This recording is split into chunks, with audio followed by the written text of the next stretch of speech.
All right, all right, all right. Welcome back. It's Fit Nation.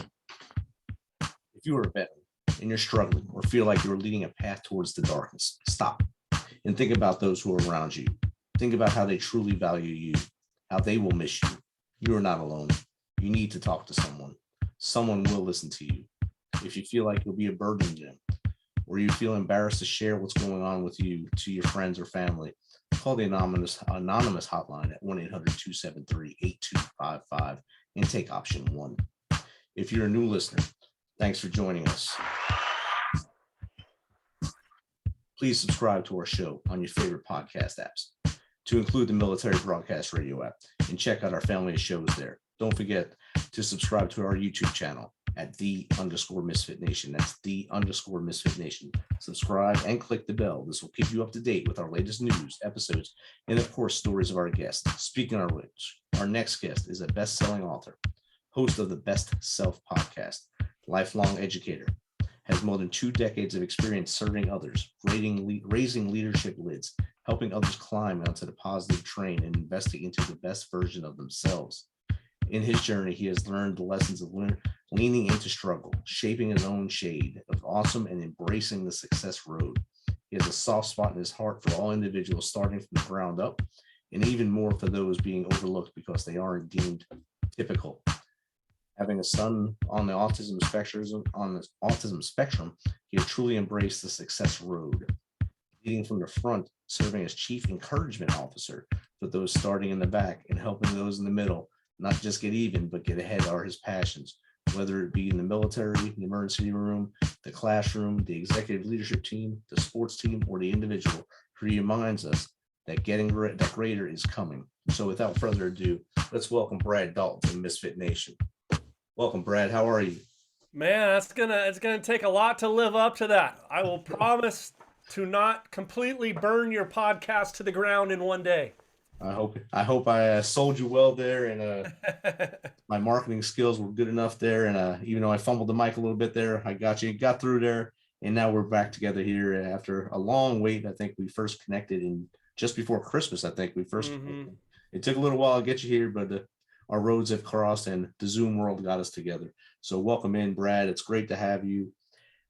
If you don't mind, share a little bit about your story with that I didn't share. Right. Misfit Nation. Sure. Well, maybe we'll get to dive into it. I've got a little military in my family as well. We can dive into that a little bit later. But I'm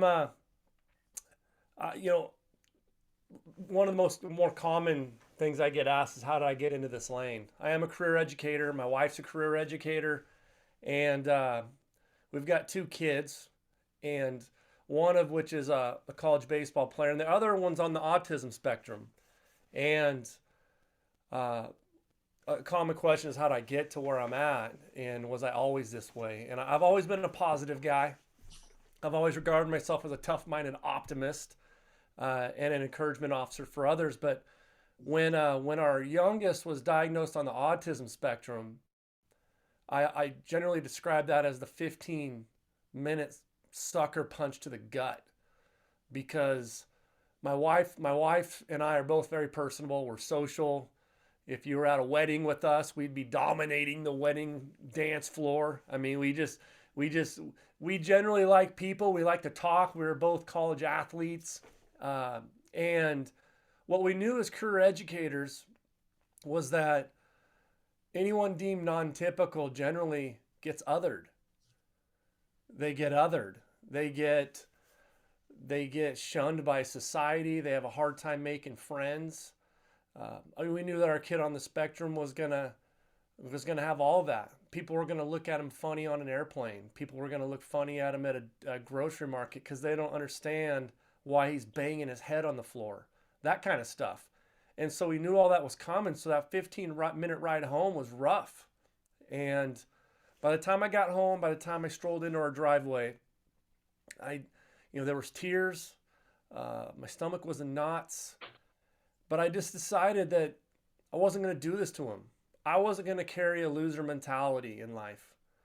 This wasn't going to be something that I was going to look at life as this isn't fair. It's not good, not fair for me. It's not fair for him to carry that kind of mentality. So what have I got to do in the next 15 years to give him the best life possible and to make our lives the best life possible? We wanted to think like winners. We want to think like champions. And so I shifted my mentality and I really started to grasp the success road, meaning the process. Really got into, I was always a process guy, but man, everyone's so into data and results and goals and whatnot. I really became into growth. I really came into growth because what works for our kid on the spectrum today may not work 2 weeks from now. And you might have to go through a bunch of different stuff to get to your desired identity or your desired goals or whatever. So that really became me, and I really took on that identity, and that's really just grown. And that's where I'm at today. That's kind of been my goal, to being a speaker and a better educator and the best husband and father I can be, best friend I could be. And I jump on cool podcasts like MisFitNation over here. That's kind of how I've gotten to where I've gone. I mean, that's a journey in itself. Any parent that gets that news, even if they kind of know what's going on, they kind of feel that being educators. I'm sure you've seen others that were on and had been diagnosed before. You didn't want to hear it. You didn't want to hear it. Your child had it as well. And you said that 15 minutes of the sucker punch to your gut that had to really resonate with you, and it has resonated with you. It made you into a different person, made you into a stronger person with that growth mentality. You have two boys, both are probably doing great anyway. One's a baseball player, and one is probably rocking in school as well. Yeah. So yeah, he's slaying it. He's doing great. Yeah. And what grades do you teach? Right now I teach high school. Okay. I've taught everywhere from elementary to Boise State University.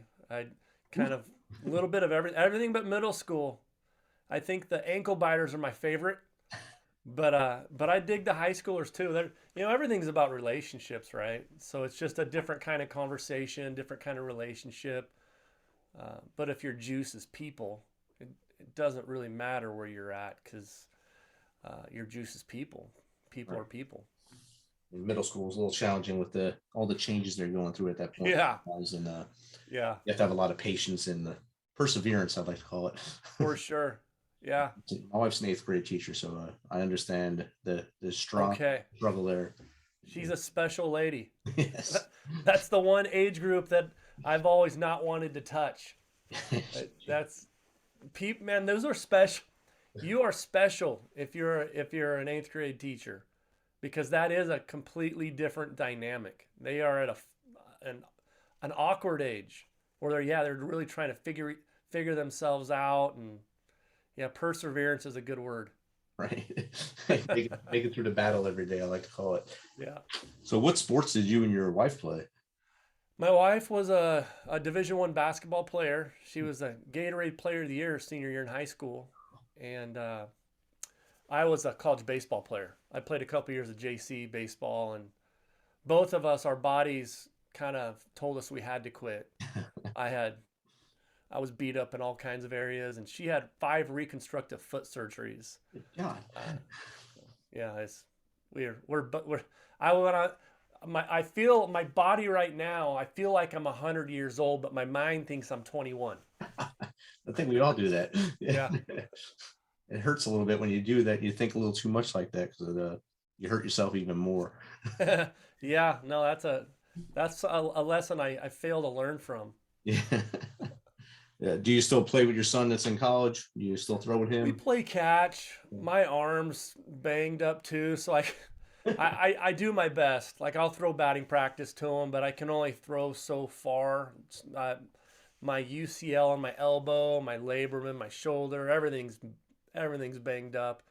But I throw short distance. I throw batting practice to him, and I hit ground balls, and I'll coach him up a little bit. I was also a head baseball coach for the better part of 20 years, so I love coaching in general, whether it be for clients doing personal development or execs or kids on a baseball diamond. I would coach anything. I would coach on the hardwood in basketball if I had time. I just love coaching. It's a win-win situation. I think when you're a coach, you get to see the growth of the players, and Yeah, you also get to see if your thought process is actually working through them to get it out there. If sure. you win trophies, whatever. But if they go on to be better people in life, that's even a bigger win, I believe. It's awesome. I talked to a guy this last weekend that I coached 15 years ago for an hour on the phone. He was just calling to shoot it with me. Nice. Uh, that's the good stuff right there. When a student or a client or a former player, yeah, reaches back and they don't even have anything they're asking for. They just want to catch up with you because the impact you had on them. It's cool. Definitely. So we talked about the different layers, different ages that you've taught, and all the different things you've done. What's the true power grid in life to keep you moving forward? Relationships. Yeah, relationships are the true power grid in life. I mean, you want to make money, you better get good at relationships. You want to thrive in any kind of circle, any kind of environment, any kind of team, any kind of office space, any kind of anything. You better make relationships your power grid because and I always say this, like, not everyone's the leader, but everyone's a leader to somebody. So it doesn't matter what circle you're running in, you're going to be influenced on somebody.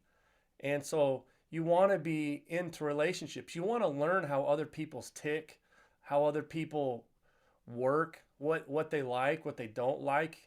You need to be into that stuff because if you're not, you're just going to have a bunch of failed relationships. You're not going to have fun doing what you do. I mean, like I said, you could be a solopreneur and you still need to be good with relationships. Right. You, I've never met a leader or a customer that wasn't a person. So, yeah, And if that starts happening, it's a whole new world we're in, and now you're talking to the robot wars. So it's different at that point. You still have that right. relationship with that robot though. So and on relationships, what have you seen is the number one deal killer in a relationship, or a relationship killer itself? Sure. Well, communication. Communication. 90% of all relationships fail because of communication. So either someone's really bad at it, or they don't do it at all. Like maybe you do communicate, but you're not very good at it. Maybe it feels like you're always talking at them. Maybe it never feels like you're speaking with them. Maybe you yourself don't even seem interested. You seem disinterested in the stuff coming out of your mouth.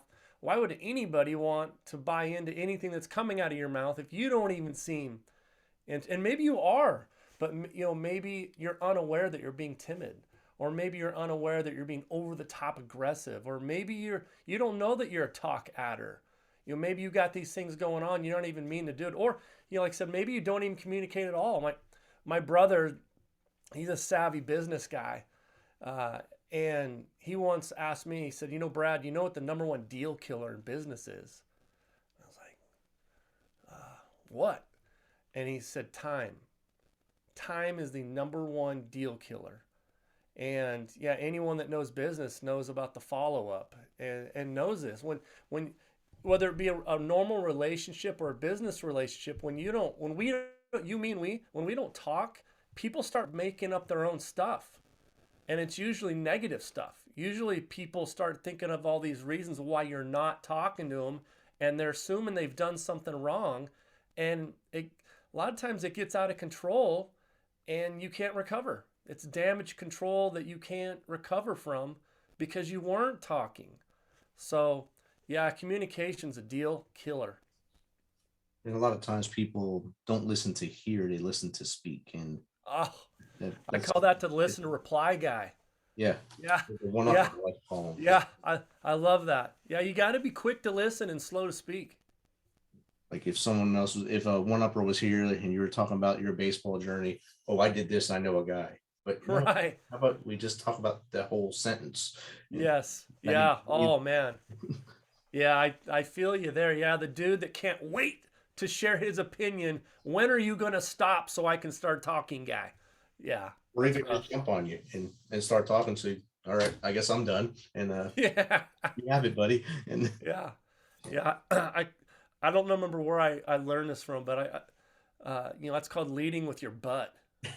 You know, you know, Yeah, we're not talking about Beyonce. We're talking about like every time someone's done with their sentence, but no, you know what I got? Yeah. Had to write that down, so it's a good quote. Haven't heard that one before, so that's a good one.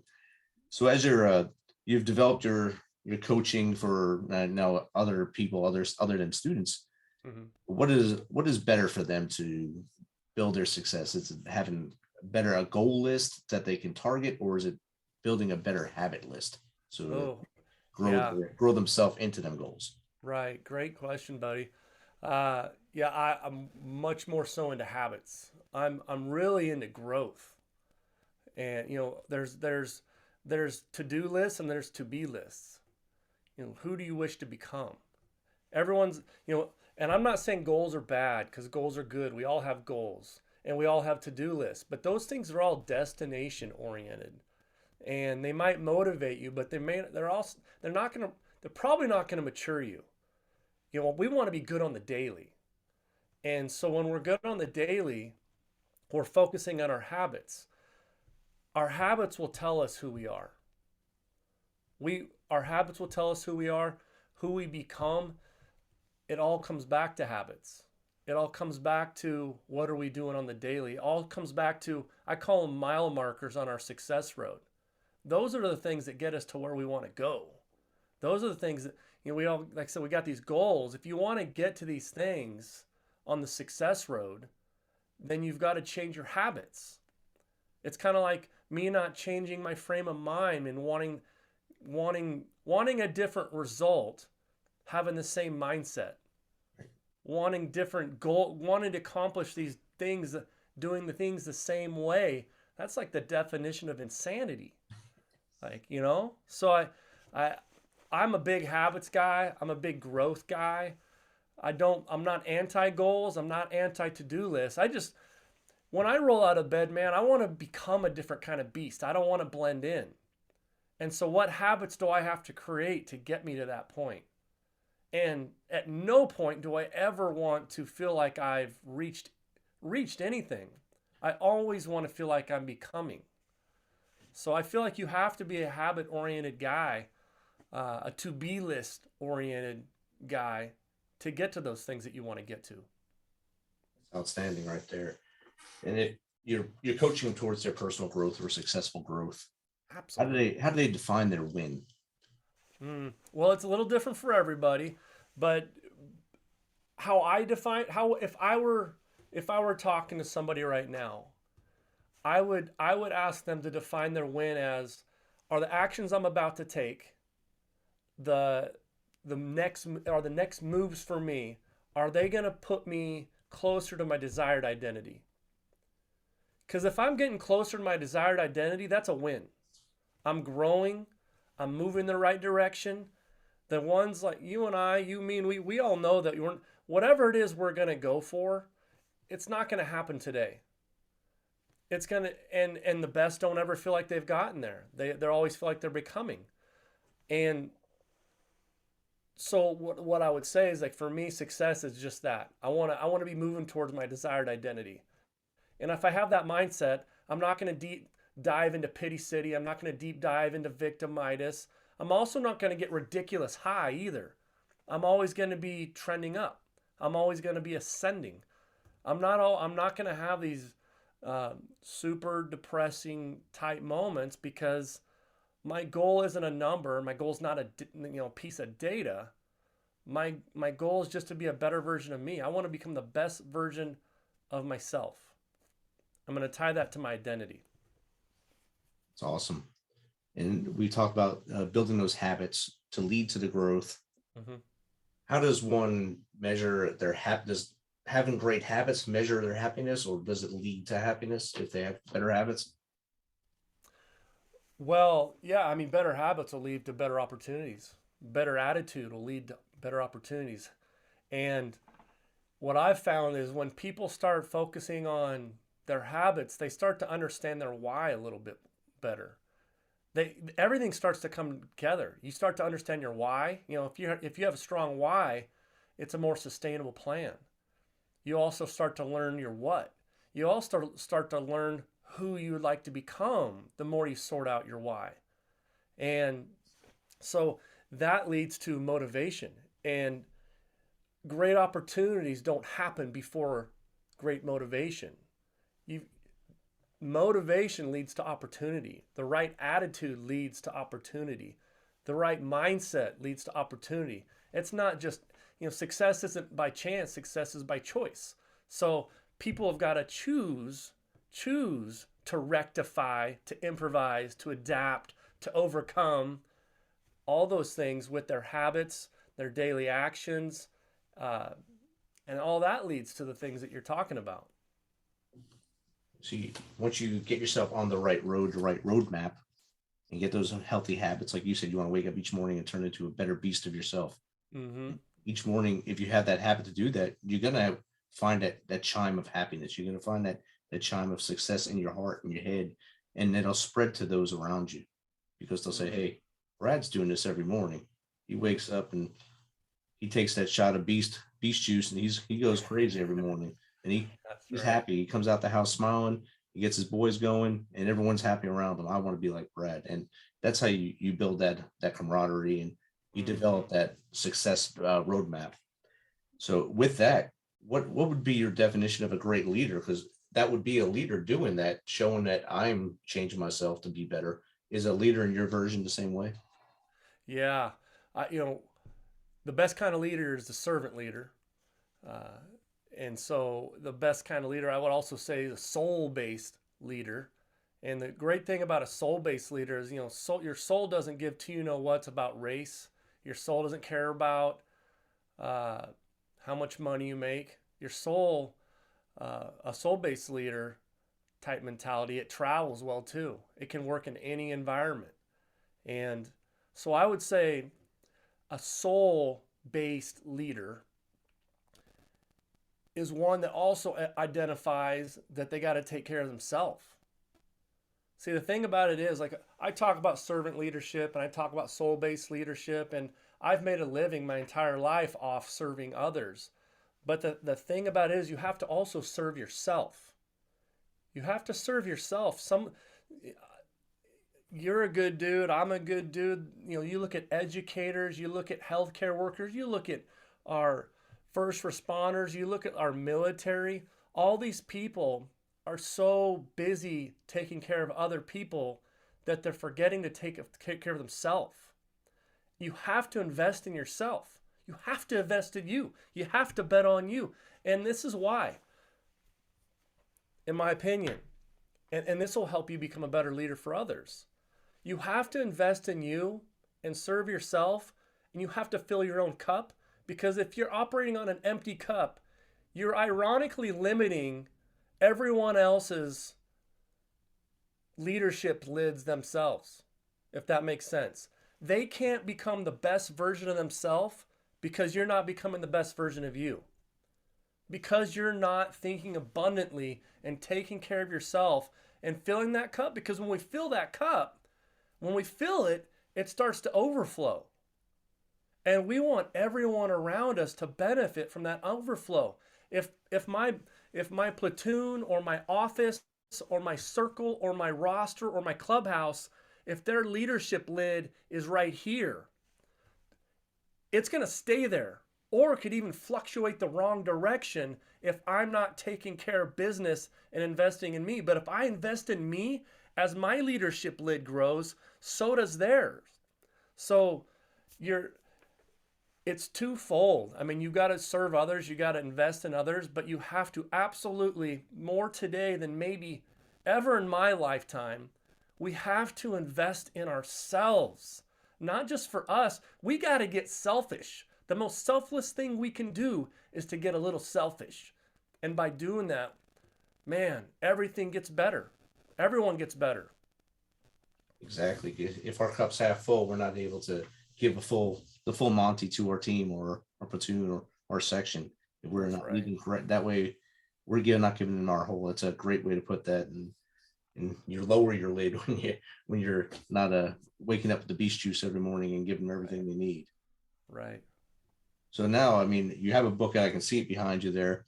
We haven't spoke about it. you can bring it up to the front so people can see it a little more, or we can talk about your book here a little bit. All Get a right. selfie. That's good. You DNA bet. over here. You bet. Tell us a little bit about the book, bro. Yeah, well, it's kind of crazy. I didn't actually plan on writing a book. I I'd been doing kind of side hustle mental stuff for years and whatnot, and then COVID hit, and I was trying to just find new ways to be a better version of me. And I thought I'd start a podcast, and mine's called the Best Self Podcast, and no advertising, no marketing, nothing. And in 5 months, I was in 54 countries, and it I loved, I'm sure you feel the same. I love that I'm communicating and touching lives on different continents and countries of people I'll never meet. I just loved having that reach. And few months in, one of Tony Robbins' former publishers reached out to me and said, "Hey, we'd love to do a book with you." I was like, "How do I turn that down?" So I was like, "Okay, that wasn't even on my radar, but let's punch the gas, baby." So we did it, and it became a bestseller. And really, the book really, man, the demographics are crazy. There's 13-year-olds that have read it. There's 65-year-old senior citizens that have read it, and the book is about becoming the best version of you. That we all have winter running in our veins. I believe it's our birthright to be excellent. I believe that we've all got incredible, abnormally awesome.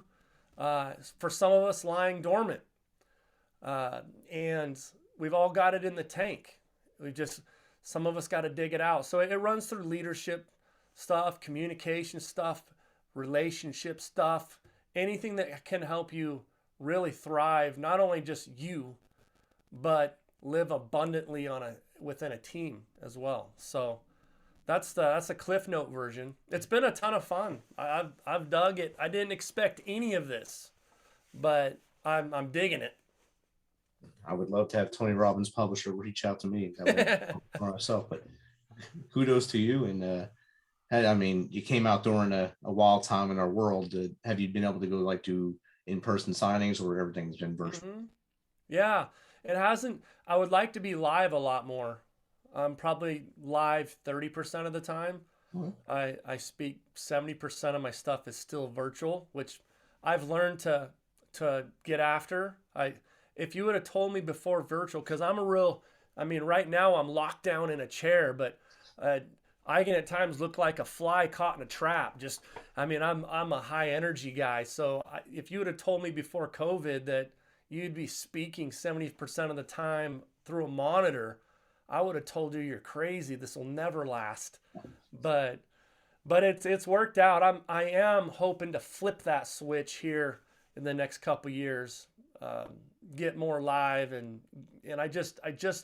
maybe it's selfish. I love to feel the audience too. Right. I love that part of it. I like being right there with them. I feel like I'm more with them. And you get the instant feedback when you're with them. You can feel the energy, Right. the vibe coming off of them.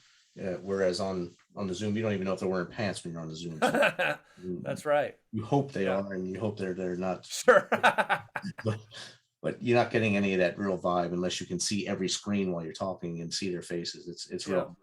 It takes a little bit of that in person, or the socialization out of it. And I think a For lot of sure. speakers did pivot to the virtual world, and because they needed to live, but it wasn't the happy point for them.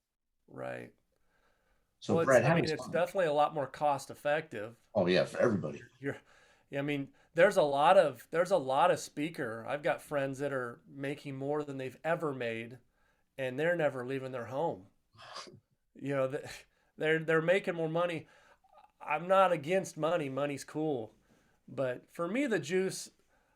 I know. I mean, I know what I make per event just because I'm involved in all that, um, and I know my pricing. But money's never been a driving force for me. Like revenue is cool, but growth is my motivator. Impact is my motivator. So I that's why I like live better. I just feel like like you said, I can feel it. I can feel it more so when I'm there in front, and that instant feedback, connecting eyes, seeing people smile in person adds to my juice. Seen them laugh at your jokes if you say a joke. Yeah, Icebreaker. All right, that right. finally went through. I know it went through. That's good. I'm not saying, oh geez, Exactly. this is great. Exactly. Brad, how does someone contact you to maybe have you come speak for them or speak virtually or even contact you for coaching help? Sure. Yeah. Thanks for asking. Yeah. If someone were to email Brad at braddaltonspeaks.com, Brad at braddaltonspeaks.com, uh, I'll get back to you directly. I'll get back to you personally. It won't be a bot or an assistant. It'll be me. It'll be me. If you want to just learn more about coaching opportunities, uh, you can use the same email address. Either way, uh, I'll get back to you. There are coaching opportunities, one-on-one, group cohorts, straight up video. You name it. There's a lot of different options. And if you're looking to find the book, if you just search DNA of a Winner, Brad Dalton, it'll pop right up. So thanks for Awesome. asking, buddy. No problem, man. I'd like to make sure you get your links out there and you can help other people with their growth as they're coming out of this cloud that we were in for 2 years, and they need to stretch their arms and legs and grow and Yes. get out of the cloud that said everything's negative and be positive as they move forward. Mm. That'd be great. So, Brad, thank you for taking some of your time tonight to hang out with us here and share your story with the Misfit Nation. You bet, buddy. I really enjoyed it. Awesome. Have a good night. Thanks.